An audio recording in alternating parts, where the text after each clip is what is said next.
Ladies and gentlemen, welcome to the Economic Times Supply Chain Management and Logistics Summit 2015. In its second annual edition today, we have interesting panel discussions lined up where we have thought leaders from the industry highlighting on the unique features and requirements of this Indian supply chain management system to cater to the new, evolved India. And before moving further, I would like to thank all our partners and sponsors for the event. Now we have a welcome address by Mr. R. Subramaniam, the Senior Vice President and Country Manager for DHL Express India. Very good morning to all of you.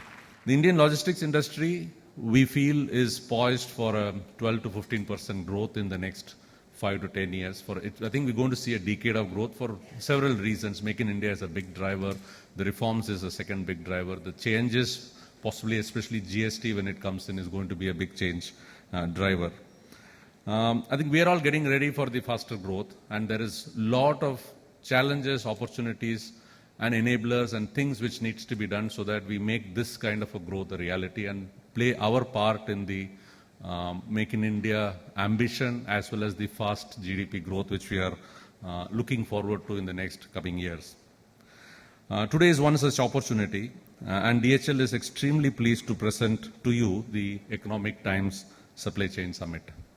The government has done many reforms over the past 12 to 15 months in trying to reduce the overall cost of doing business in India. There are some encouraging movements in many avenues of which touch the industry and especially the logistics and service providers. I'm very thankful for that, and there is great intent we see, and we hope that this is going to accelerate in the coming months.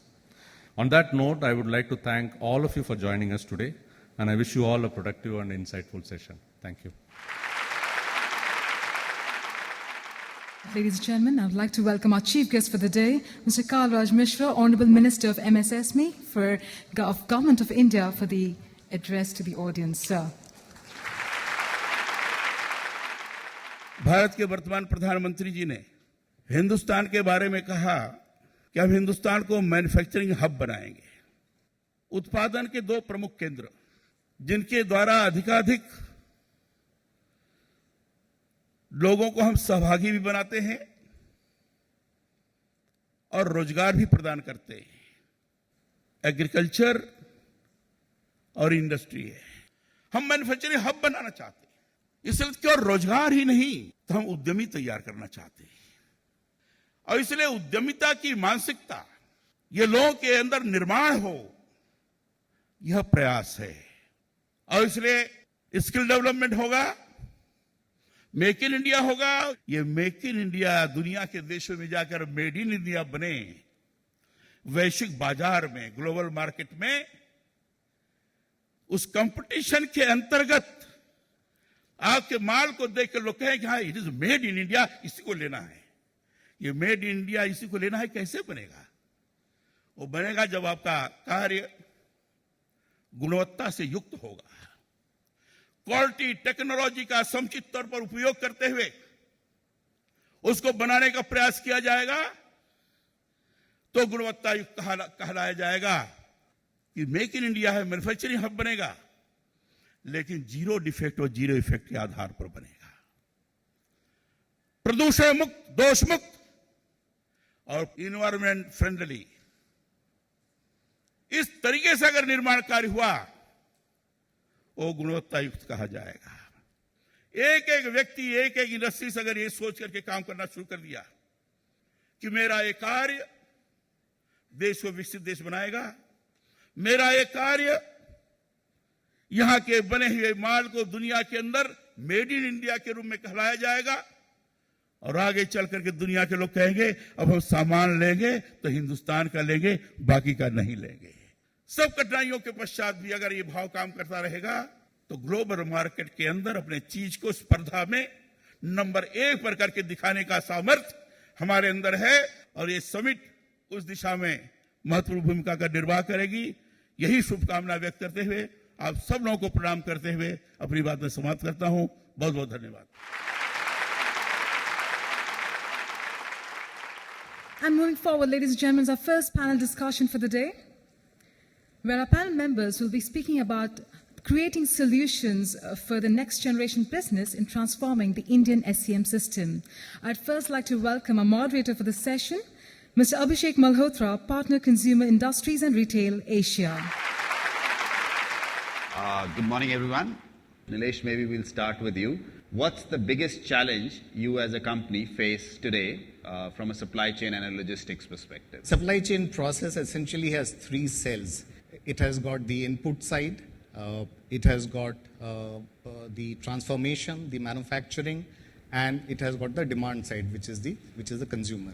The supply chain function has to deal with the growing uncertainty in each of these three areas. So I think that's the first big challenge that, as a business enterprise, that we face. The second challenge or a reality really is that in the entire supply chain process, the power is shifting more and more to the customers. There are two more challenges which I'll quickly touch upon. One is the availability of trained manpower in the supply chain fraternity. And last but not the least, the growing concern on environment and sustainability is another big challenge that as organizations we will face, which will also have a tremendous impact on supply chain. So, Captain Sharma, you are involved in massive kind of, ports, ships, large kind of thing. From your perspective, one or two challenges that you face in the Indian supply chain context? Specific challenges in ports, we are seeing our share of world trade is going to grow from 0.8% to 1.5%. It's a tremendous growth, and specifically in the port sector, we need a comprehensive and coherent strategy for location of ports. So challenge is whether, how do we address this challenge in the capacity building of the ports in a unified manner. Port is all but cargo and connectivity. Technology front, we all know that coal auctions are happening and a lot of movement of coal needs to happen from west coast to east coast to west coast. We need to have this Sagarmala project. That challenge where how state and center will collaborate with each other on this Sagarmala project, which will be a life-changing, pattern. And all this would probably address our biggest challenge of logistic cost, which is significantly high today. And we are probably losing $45–50 billion every year. So how we can save this money? If we don't address, probably we'll lose another $100 billion very soon.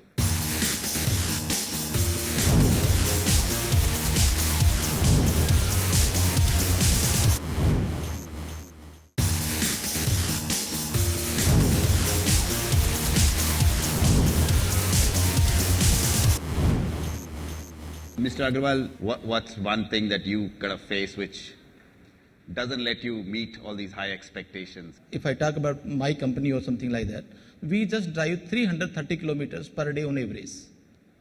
And we have a capacity that is 625 or 600 kilometers per day. Definitely we can drive it. We have 1,000 vehicles. So like 70 lakh kilometers in 1 month we are driving. If we convert into 12 lakh kilometers per month, so कितना ज़्यादा फायदा हो गया. This we can pass to our consumers, our other stakeholders. We want to pass, but we cannot because 42% of our transit time is just under hurdles.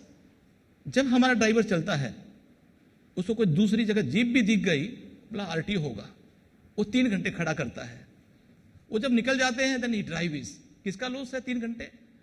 The materials we are holding for 50 lakhs, 1 crore, ये 3 hours up to Madras, it goes 2 days, 3 days. 1 lakh का 60 लाख का material 2 days hold कर रहे हैं, तो interest coast कितना होगा? वहां जो कंज्यूमर से इंतजार कर रहा है उसकी क्या हालत होती होगी? I am paying my vehicle cost, that is interest cost for 1 month. मैंने चलाया कितना? Only 7,000 kilometre. तो जब 42% अननेसेसरी जस्ट आरटीओ को इंतजार करते हुए कि वो कब निकलेगा, कब पास होगा, तो मेरा ट्रक निकलेगा. Mr. Shetty, anything to add? For me, I think the biggest issue is how we can think ahead, how we can think big, how we can dream big, and how we can have proactive solution to all the issues that we face on a day-to-day basis.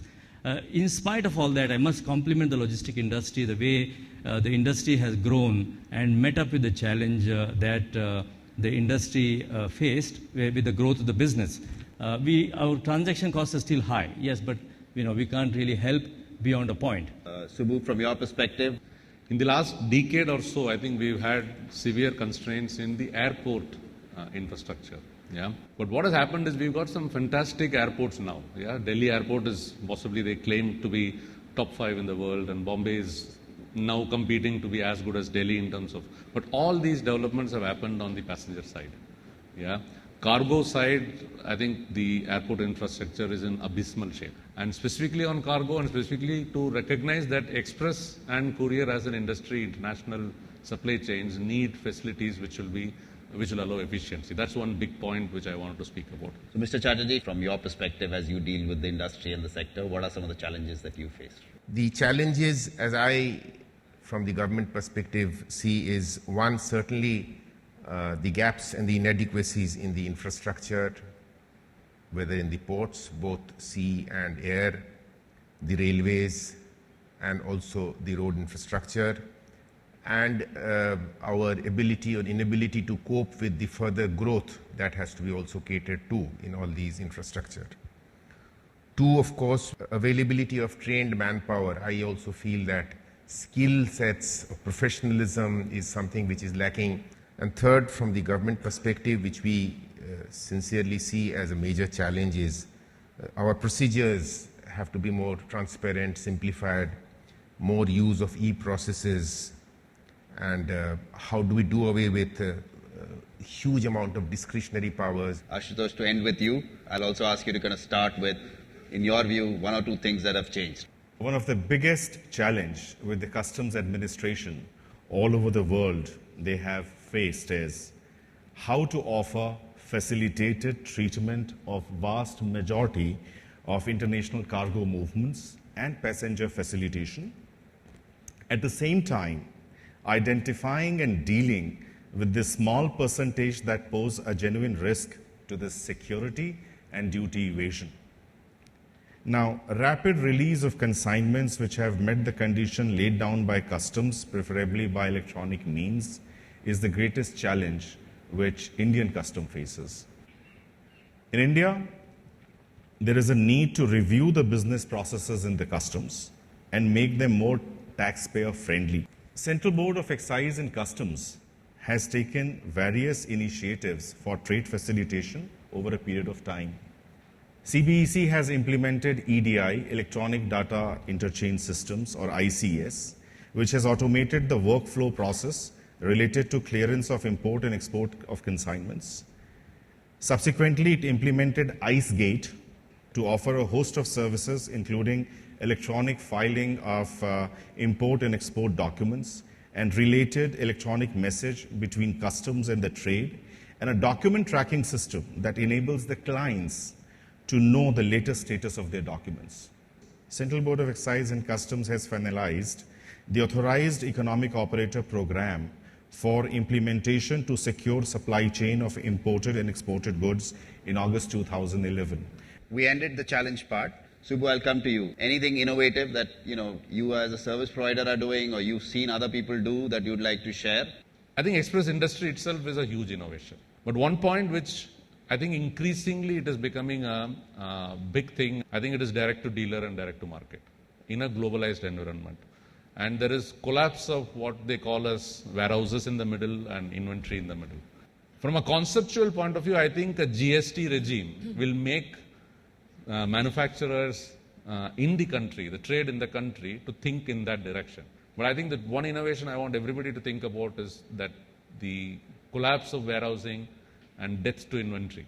Yeah, that's the route for adding the fantastic percentages to your bottom line. Nilesh, from your perspective? I think an excellent innovation that we saw happening in the paint industry was the product design itself was made as a solution to the supply chain complexity. So today, if you see when you go to a paint outlet, a paint dealer just has a base of paint which is available, and then there are stainers or tinters with which he mixes it and makes the color and the shade that you require. So the entire requirement of you to maintain an inventory of over 2,000 SKUs got collapsed into you only managing the base and the stainers, where you got in efficiencies and you were able to meet the consumer's requirement there and then. I think that was a fantastic innovation in the industry from a manufacturing setup that I have experienced myself. Captain Sharma, from your perspective? Recently, another initiative which government has taken is that they are trying to put in a scheme called Model Shift of Cargo, SIMSC model, that any of you would shift your cargo from road to rail or rail to water, you will get some grant from the government. And the last inland water route also, we have seen that some rivers which we use, where 2,000 ton of barges are going, how to take 8,000 tonners into the same river. That will bring a significant change in the logistic cost. Mr. Agarwal, last comments? Now we are making different type of containers. 100 cubic feet, 200 cubic feet, 300, 400, 500, up to 1,200. आप जितना भी container लोगे, उसने container में अपना सामान डालो, ताला अपना लगाओ, चाबी जेब में लेके जाओ, और यदि आपने दूसरा ताला लगा दिया, like digital log, you can send the mail to your counterpart, this is the so and so, and you will be charged only 4 feet in place of 20 feet. आप नहीं चार्ज करेंगे, you will be charged only 4 feet, 6 feet, जितना भी आपने है. So you will be happy to know that कि आपको जितना सामान है उतना ही देना है, और डेस्टिनेशन के ऊपर suppose you want to hold it for 10 days 20 days, जो 2,000 रुपीज पर व्हीकल जो पेमेंट होता था डेस्टिनेशन पर, now only hardly you to pay 10 rupees per day पर कंटेनर, और आप रखो 10 दिन, 1 महीना, 2 महीने, 3 महीने. It's relief for our people who doesn't have their warehouse at destination. Thanks a lot to the panel. Thanks a lot for the audience. Thanks everyone.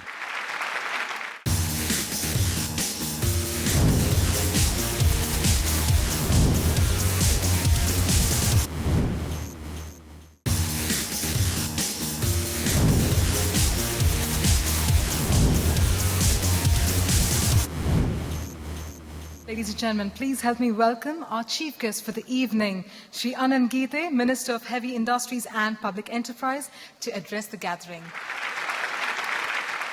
यह आमंत्रण मैंने स्वीकार किया और यह विश्वास दिलाने के लिए मैं इस मंच पर आया हूं कि भारत सरकार की ओर से जो अपेक्षाएं आप करने जा रहे हैं, निश्चित रूप में आपको विश्वास दिलाता हूं कि हमारे जो प्रधानमंत्री नरेंद्र मोदी जी के नेतृत्व में जो सरकार है, वो सरकार निश्चित रूप में आपकी अपेक्षाओं पर खरी उतरेगी.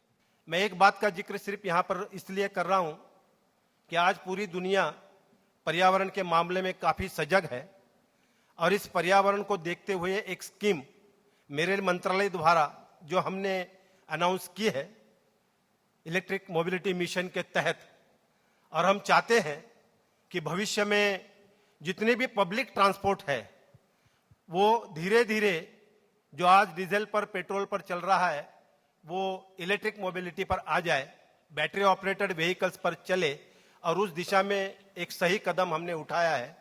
लगभग 14,000 करोड़ की हमारी योजना है, और इस योजना को 1 अप्रैल 2015 से हमने लागू किया है. धीरे धीरे पब्लिक ट्रांसपोर्ट हम इलेक्ट्रिक मोबिलिटी व्हीकल के द्वारा करना चाहते हैं, और भविष्य में जो हमारा कमर्शियल ट्रांसपोर्ट है, हम कोशिश ये करने जा रहे हैं कि हर ट्रांसपोर्ट हम इलेक्ट्रिक व्हीकल के ऊपर करें. उस दिशा में हम आगे कदम बढ़ा रहे हैं. आप विश्वास नहीं करोगे, 60,000 करोड़ से भी ज्यादा बचत हम फ्यूल में कर पाएंगे, और ये आने वाले कल की मांग है. इस ऑटोमोटिव सेक्टर की जो नीतियां हैं वो बनाने की जिम्मेवारी मेरे मंत्रालय की है, और इसलिए मैं आपको विश्वास दिलाना चाहता हूं कि आपके लॉजिस्टिक के लिए आवश्यक जो भी नीतियां बनानी हैं, उन नीतियों पर भी भविष्य में हम निश्चित रूप में विचार करेंगे. आपसे ही चर्चा करते हुए, आप लोगों से राय लेते हुए, आने वाली समय की मांग को पूरा करने के लिए जो सही नीति, सही पॉलिसी अपनाने की आवश्यकता है, उसको निश्चित रूप में अपनाने का हम प्रयास करेंगे. बहुत बहुत धन्यवाद. Honorable Chief Minister of Maharashtra, Shri Devendra Fadnavis, thank you so much for joining us here this evening. I would like to invite you to kindly come onto the stage and say a few words to the gathering here, please. We are acknowledging those who have done good job in logistics in supply chain management. And I feel that this is a very key area, because when our Honorable Prime Minister talks about Make in India, or when we talk about Make in Maharashtra, the only key to success is supply chain management. Recently, we entered into agreement with the central government to develop a new port near Dahanu.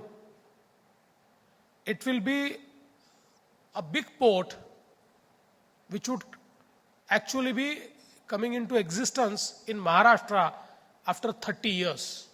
It's bigger than JNPT with a deep draft of 20 meters. We have started working with the World Economic Forum. We have entered into an agreement, a project called PPP IAD. It's a PPP project for integrated agriculture development, wherein we are trying to create the value chains for certain crops. We have entered MOU with Ruchi Soya, wherein they would cover around 250,000 farmers who produce soya bean, 150,000 farmers who produce tomato, wherein entire supply chain network would be established. So I see a huge potential for the logistic industry, for the people who are in supply chain management in the state of Maharashtra. So let's partner together. Let's take our state and our country forward, and let's realize the dream of a developed India by 2020. Thank you. Thank you very much. Ladies and gentlemen, on that note, we come to an end this beautiful evening where we had a chance to also felicitate other states and private companies who are doing their best in the area of supply chain management and logistics. Thank you. The supply chain and logistics industry serves as a backbone for a country's day-to-day functioning and is an essential contributor to GDP. As a mark of appreciation, the event witnessed felicitation of some states and their contribution towards the growth of supply chain management and logistics. We have constructed bus stands throughout state, particularly in district headquarters, taluk headquarters, and we have started urban transportation first time in India. And last year, central government awarded best transport, urban transport for Northeast Karnataka, and best intelligent transport system for our KSRTC, and for new ventures, our BMTC, that is the Bangalore Metropolitan Transport Corporation. We were one of the, I think we are the only state which has taken a JNRUM major share of 850 buses. So now the next step is to make it more sustainable. So it's sustainable, it's giving good service, it's giving efficient service, it is giving safe service. So my vision will be that my transport cater to give the facility to the people and provide the opportunity for the youth to adopt it as an measure of employment and their livelihood. So we are working in that direction. I think such forums should be given a lot of importance because it brings a lot of industry people together on a forum or on a platform where they share ideas, they discuss the new trends, and they also discuss in terms of what is ailing in the industry or what kind of challenges the industry is facing. And this helps in terms of finding the better solutions for the overall community benefit. Logistic market is a very essential component of the economy. Like they say, it's a barometer of the economy. And in the last 10 to 12 years, the logistic industry has evolved tremendously in terms of managing the growth of the business and the sector, which is hugely fragmented. Right? It's very hard to build a scale in this business, which many companies have been able to do.